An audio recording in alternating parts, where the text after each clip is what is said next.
Welcome to Luca and Miguel. Enjoy the video. You start by confirming your Apple ID is active on the device. This authenticates iCloud. Next, open Settings and tap your name to view iCloud storage. This shows usage and what's filling space.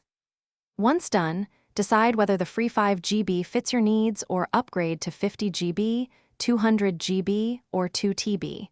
The right plan avoids constant backups failing. Make sure payment info is current so purchases or upgrades complete without interruptions. Then move to Enable Backups and Sync. Now you enable the services that actually use iCloud. Go to iCloud Backup and tap Backup Now to capture your device state. This ensures recoverability. Then, toggle Sync for photos, contacts, messages, iCloud Drive, and Mail so files and data remain consistent across devices. If storage is tight, manage backups by deleting old device backups and removing large app data. This trims usage fast. Once these steps run, check storage settings again to confirm the new backup, and sync habits reduced pressure. Finally, upgrade your plan if you need more space.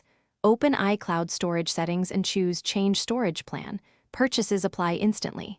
Verify success by signing into iCloud.com or another device to confirm photos, files, and backups appear. This proves sync worked. If something goes wrong, first sign out of iCloud and sign back in, then restart the device. Also confirm your payment method is valid. If problems persist, reset network settings and reattempt a manual backup. These steps resolve most common failures. Thanks for watching and please subscribe.